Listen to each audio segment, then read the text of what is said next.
அனைவருக்கும் வணக்கம். அர்ச்சனா ராமநாதன் தற்போது ஒரு பாராளுமன்ற உறுப்பினராக தன்னுடைய பதவி நிலையை மாற்றி இருக்கின்றார்.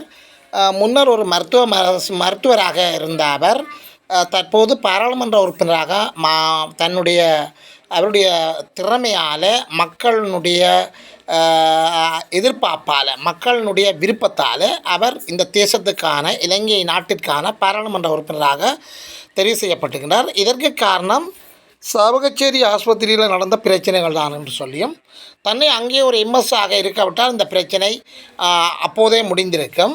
அதை ஊதி பெருப்பித்து தன்னை ஒரு பாராளுமன்ற உறுப்பினர் ஆக்கிவிட்டார்கள்.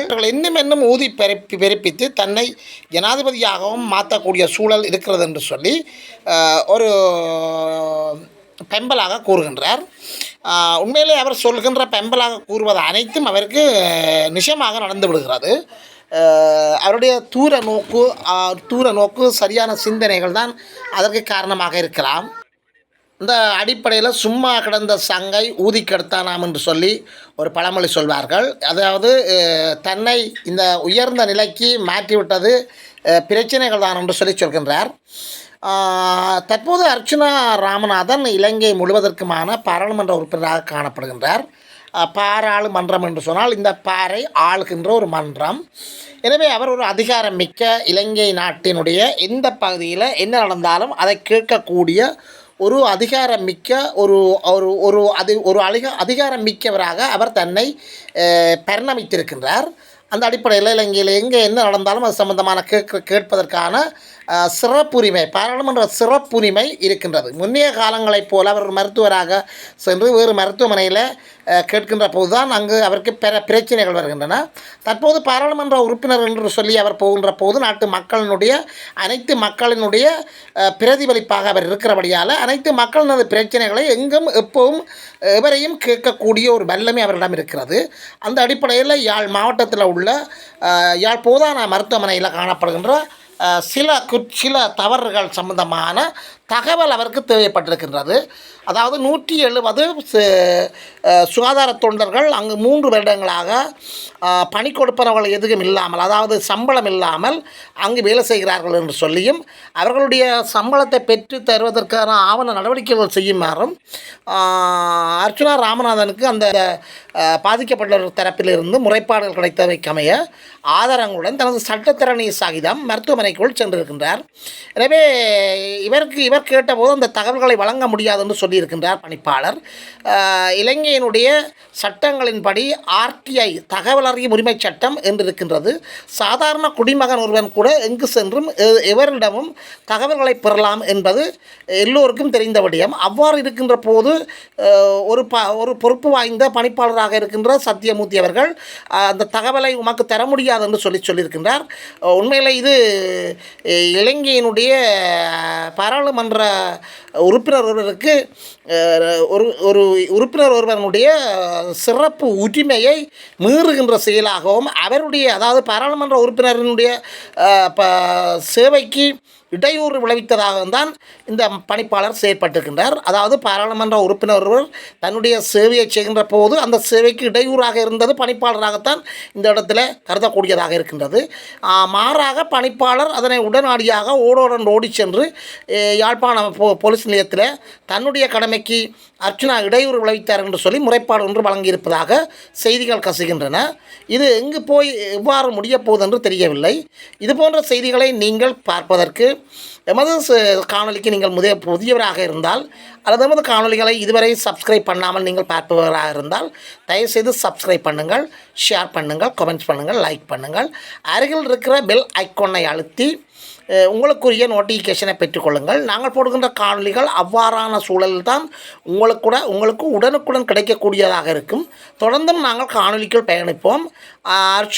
அர்ச்சனா ராமநாதன் மருத்துவமனைக்குள் சென்றதன் காரணம் அங்கு 170 சுகாதார தொண்டர்கள் 3 வருடங்களாக பணி கொடுப்பனர்கள் இவையின்றி ஏறக்குறைய அவர்கள் திருமணமாக இருக்கின்றார்கள், மிகுந்த கஷ்டத்தில் இருக்கின்றார்கள், குடும்ப பெண்கள் குடும்ப தலைவர்களாக இருக்கிறார்கள், குடும்ப தலைவிகளாக இருக்கின்றார்கள், இன்னும் சிலர் குடும்பத்தின் ஒரு உறுப்பினர்களாக இருக்கின்றார்கள். அவர்களுக்கு 3 வருடங்களாக எந்த பணி கொடுப்பனவும் கொடுக்கவில்லை என்று சொல்லி கிடைத்த ஒரு முறைப்பாட்டிற்கு அமைய அந்த முறைப்பாடு சம்பந்தமான தகவல்கள் எடுப்பதற்கு சென்றபோது இவ்வாறாக பணிப்பாளர் நடந்து கொண்ட விடயம் அனைத்து மக்கள் பணிப்பாளர் மீதான நம்பிக்கையையும் அவர் ஒரு பொறுப்பு வாய்ந்த அதிகாரியாக செயற்படவில்லை என்ற ஒரு பார்வையையும் மக்கள் மத்தியில் ஏற்படுத்தி இருக்கின்றது. எமது நாட்டில் இவ்வாறு ஒரு சில அரச உத்தியோகத்தர்களால் நாடு அதள பாதாளத்துக்கு செல்கின்ற நிலைமையே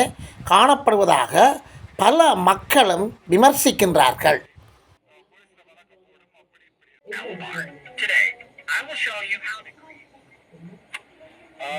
வணக்கம், நான் doctor Archana, member of parliament from Jaffna, Sri Lanka. எல்லாரும் நியூஸ் போய்கொண்டிருக்கும் நினைக்கிறேன். இன்று போதனா வைத்தியசாலையில் அடாவடித்தனமாக நுழைந்தார், அனுமதியின்றி நுழைந்தார் சொல்லி போதனா வைத்தியசாலையில் நாங்கள் பதிப்பேசினார். ஸோ பேர் சொல்லி டாக்டர் சத்யமூர்த்தி அங்கே தான் நாங்கள் ஒர்க் பண்ணாங்க. இப்போ ஸ்ரீலங்கா மெடிக்கல் கவுன்சில் ரெஜிஸ்ட்ரேஷன் இருக்கு. ஸோ நாங்கள் ஹாஸ்பிட்டல் போகலாம். Second thing is I have special immunity to any government institution as a member of parliament from Sri Lanka. So நான் உண்மையாக இன்றைய போனது என்னென்றால் அந்த ஒரு 170 பிள்ளைகளுக்கு நீங்கள் புலத்திலிருந்தும் இல்லத்திலிருந்து கனவே பார்த்து கொண்டிருப்பீங்க. 180 பேருக்கு அது சின்னப்படியல் எல்லாரும் நிறைய பண்ணி பிள்ளை ஊட்டி 170 பேருக்கு டாக்டர் சத்யமூர்த்திக்கு லேபிளோ தெரியாது நினைக்கிறேன். நான் படிப்பிக்கிறேன் லேபிளோ 3 வருஷம் சுகாதார தொண்டர் அடிப்படையில் ஹாஸ்பிட்டல்ல என்ன அக்ரிமெண்ட்ல எல்லாம் தெரியாது. பட் 3 வருஷம் நலப்புரி சங்கத்தால வேலை கொடுக்குறேன் சொல்லி வச்சிருந்திருக்கிறார். அதுபோல கட்டடியில மேபி லேபிள் தெரியாது. மேபி அது என்னன்னா டாக்டர் சத்யமூர்த்தி அவர்கள் மதிப்புக்குரிய வைத்தியர், தேசத்தின் மூலம் டாக்டர் சத்யமூர்த்தி அவர்கள் மகிந்த இருக்கைகளில் முள்ளிவாய்க்கால் படுகொலை சம்பந்தமாக 4ஆம் ஆண்டிக்கு அழைக்கப்பட்ட பின்னர் 2010 ஆண்டுகளிலே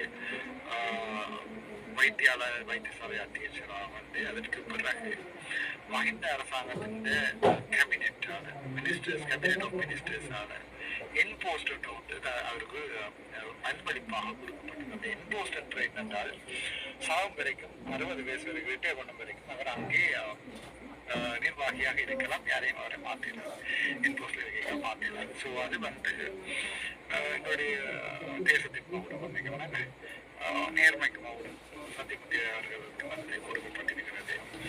ஸோ அப்படி கொடுக்கப்பட்டிருக்கிற சந்தர்ப்பத்தில் அவர் அங்கே ஒரு பியூரோக்ராட்டிக் மேனேஜராக, அதாவது இது பிபிஏ எம்பிஏ படித்தார்கள் தெரியும், ஒரு பியூரோக்ராட்டிக் இதாக ஒரு சின்ன ஒரு மேனேஜ்மெண்ட் செய்து அதுக்கு பதிலாக provisional director health service PTA படித்து வச்சிருந்த காலத்தில். But unfortunately, he's not a board certified consultant. He's not a consultant at all. அவர் 5 வருஷம் ஸ்ரீலங்காவில் படிச்சுட்டு ஃபாரினுக்கு போயிட்டு அங்கே போய் ஃபாரின் 1 year ட்ரைனிங் முடிச்சுட்டு வேற ஒரு கோவிட் நேரம் போய்க்கல பேப்பரில் நீங்கள் பார்த்துருப்பீங்க. இங்கே கோவிட் கூடியதால் சத்யமூர்த்தி ஐயா அவர்களை அரசாங்கம் அழைத்தது சொல்லி அரசாங்கம் அழைக்கல. அங்கே விசா முடிஞ்சாலும் திரும்பி வந்தது. அப்படி போர்ட் சர்டிஃபைட் இல்லாத கன்சல்டன் ஒரு ஆள். As far as to my knowledge, he is an acting consultant. So ஐயா அவர்கள் இன்று நான் காலை 9 மணி வைத்தியசாலை என்னுடைய சட்டத்தரணியோடு நாங்கள் இன்றைக்கு வைத்தியசாலை எனக்கு இப்போ கிட்டத்தட்ட 3-4 நாளாக முதல் நாள் பாராளுமன்ற அமர்வின் போது சம்பந்தப்பட்ட 170 தொண்டர் அடிப்படையில் அவர் இங்கே மினிஸ்ட்ரி ஆஃப் ஹெல்த் போய்கல எனக்கு கோல் வந்தது. இப்போ நான் சொன்னேன் நான் பார்க்கறேன் சொல்லி இப்போ எனக்கு தொடர்ந்து கோல் வந்திருந்தபடியே நான் சொன்னேன் எனக்கு நீங்கள் 2 பேரில் லெட்டர் எழுதிட்டாங்க சொல்லி லெட்டர் எழுதிட்டு. ஸோ அந்த லெட்டரை எடுத்துக்கொண்டு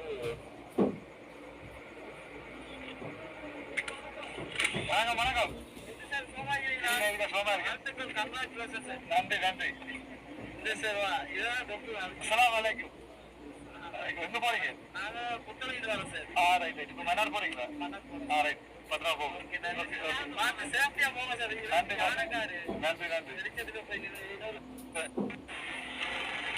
அப்ப அவர் வந்து இந்த இன்போஸ்ட் ஒன்று எடுத்து வச்சிருந்தபடியால அப்புறம் அந்த எனக்கு தொடர்ந்து கோல் வந்தபடியா அந்த கோலை எடுத்து பார்த்துட்டு நான் போனேன். நின்றவன் உங்களுக்கு ஓடிட்டு சரி கோலை எடுத்து நான் போனேன். போய் என்னுடைய சட்டத்திறனியோடு தான் நாங்கள் அங்கே போனாங்க. போய்க்குள்ள அவர் வந்து அவருடைய அந்த வளமையான அடியாட்கள் கொஞ்சம் பிரிக்கிறோம். செக்யூரிட்டி மேன் கொண்டு கூப்பிட்டு தன்னோட அனுமதி எடுத்து எல்லாம் ரெக்கார்ட் பண்ணி வச்சிருக்கிறேன். ஸோ தன்னோட அனுமதி எடுத்து போட்டு தான் வைத்தியசாலை மெம்பர் ஆஃப் பார்லிமெண்ட் நான் யார்ட்டையும் அனுமதி எடுக்க தேவையில்லை. செகண்ட் திங் இஸ் நான் ஒரு கிளினிக்கல் இதை டிஸ்டர்ப் பண்ணி தான் நேராக டிரெக்டர் ஆஃபீஸில் தான் போனேன்.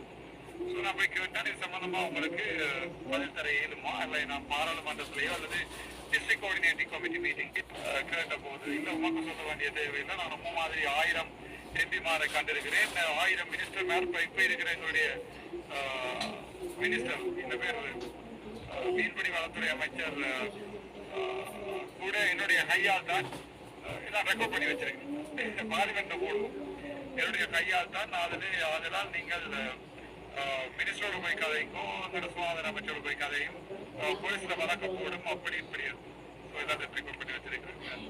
இங்கிலீஷும் தெரியாது, சிங்களம் வேற ஒரு தமிழ் தெரியாது, தமிழையும் படிவாக்க தெரியாது, கொஞ்சம் பதட்டம் மேல எல்லாத்தையும் ரெக்கார்ட் பண்ணியிருக்கு. 13ஆம் தேதி டிஸ்ட்ரிக்ட் கோஆர்டினேட் கமிட்டி மீட்டிங் இருக்குது. 17ஆம் தேதி பாராளுமன்றத்தின் அமர்வு இருக்குது.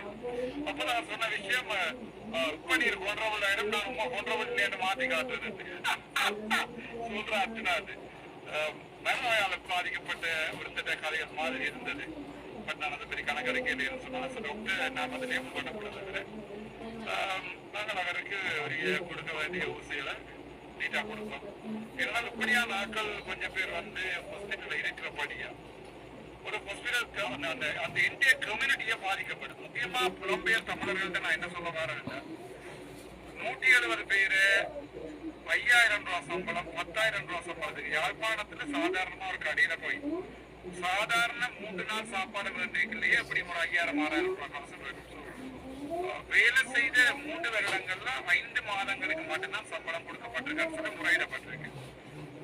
அது சம்பந்தமா நாங்கள் சம்பந்தப்பட்ட இதுகளை லேபர் மட்டும் இல்லாம இருக்கு. ஸோ 6 மாதத்துக்கு மேல நீங்கள் ஒரு ஆளை எம்ப்ளாய் பண்ணி வச்சிருக்கீங்களா?